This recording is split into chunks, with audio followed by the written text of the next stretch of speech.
This production is being brought to you by Battery Outfitters, with locations all over the Mid-South. They are your neighborhood battery store.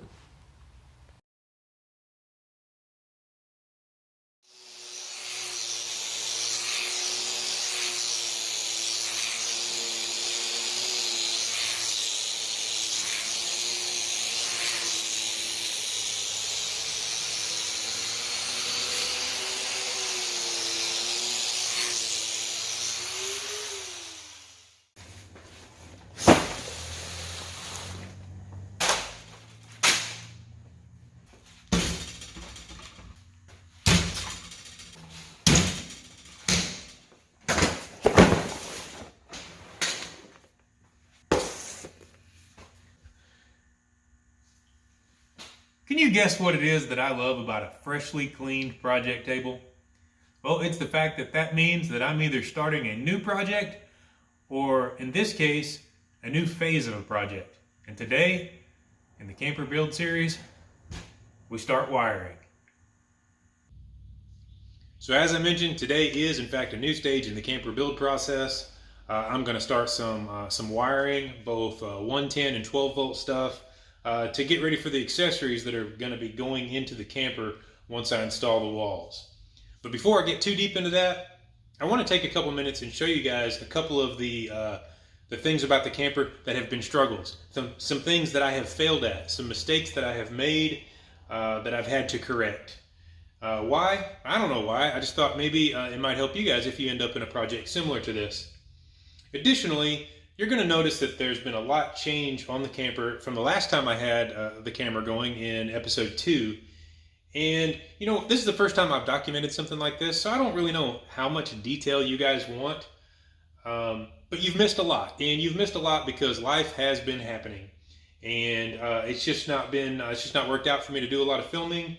A lot of the time that I've had to spend on this has been in really short intervals, broken up sessions, in between life's other hurdles.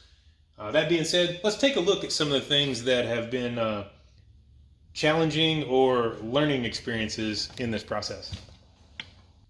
One of the things that you're going to notice is that I have added the frame for the awning on the back of the camper. This in itself, not very complicated to do.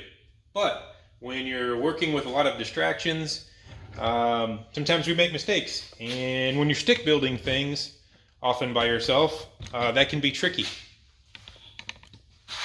I had the whole frame for the awning done when I realized that it was crooked due to bad placement of this 45-degree support here. So after the whole thing was done, I had to cut all this apart and start over. Similarly, let me show you another instance where I screwed up. You see this little spot right here where there are 4 corners on this camper that are identical to this one. And this is a very structurally key spot on the camper. The reason it's so important is the entire weight of the camper will be lifted from this corner and the other 3 like it via the jacks that we have customized to raise this camper up to put it in the truck and take it out of the truck. So this area has to be strong and it has to be square. You see I've got a 45-degree brace here that will take some of that lifting force and direct it into the center of the frame as well as these vertical supports. Well, long after I had finished this and began working on other parts of the camper, it occurred to me that this one was completely wrong. It was crooked, it was cockeyed, it was cattywampus. Whatever you prefer to describe the fact that it was foobar compared to the other 3, let's go with that. It was wrong. And I had to cut apart all kinds of stuff and get it right. So, time consuming. That mixed in with life happening, and it set me back a little bit, and it cost me some hours. But it's now right, it's now strong, and we'll move on to the next thing. This box should have been one of the easiest parts of the entire build. But I had a bad day, I was mentally not in the game, and I built this thing about 3 different times. It took like 6 hours to build this stupid box. In my defense though, it wasn't all me. I mean, my goal was to use the least amount of material possible while still being strong and still having a place to land all the sheeting for the walls. And I did that. I got it accomplished. Man, it took a lot of time. This door and door frame have been a major source of stress and anguish in my mind leading up to this build. You know, you can just buy prefab RV doors and door frames, but if you price those, you're looking at like $300 to $400 for a rather awkward to use prefab door and door frame. So that's why I wanted to build my own. I wanted to save the money. I have, let's see, probably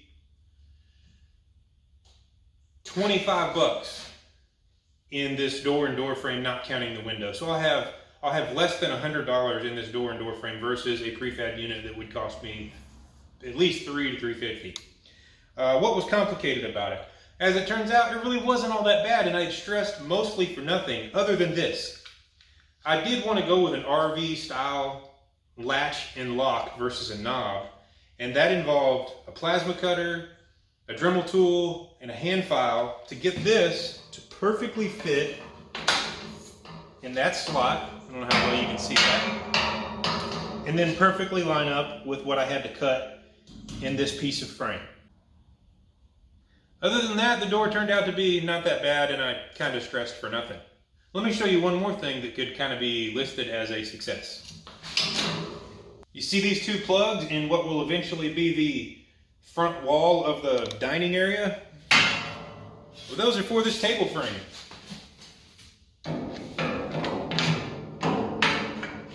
Check it out.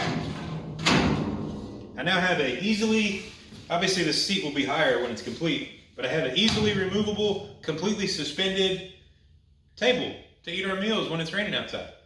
Pretty cool. I like that. That went easy. No drama whatsoever. And it's kind of cool. Or it will be when the wall's done. Bear with me. We're going to move on now. I'm going to get started wiring on this thing and maybe give you guys some other thoughts as we go along in a narrated format, I think. Let's go. Okay, so step number one in the wiring portion of this build, it involves a lot of drilling holes. I'm drilling holes in the frame in order to run my conduit. I don't want my wiring to short out on the aluminum frame after years of service, so we're going to be using a plastic split loom conduit to protect the wires. And yeah, I'm drilling holes to route those wires.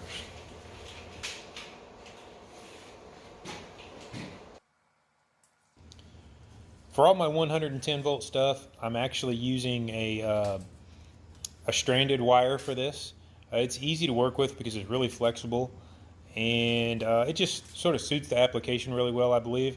But an added bonus was I had a lot of this stuff left from a prior project from years ago, so that portion of this wiring was actually free.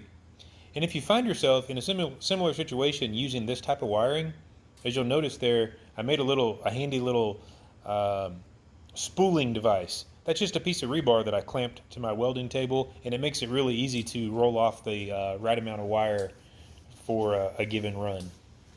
Just a handy little tip. When it comes to routing wires, to be perfectly honest, I get on my own nerves because I'm really critical with it, and it takes me forever.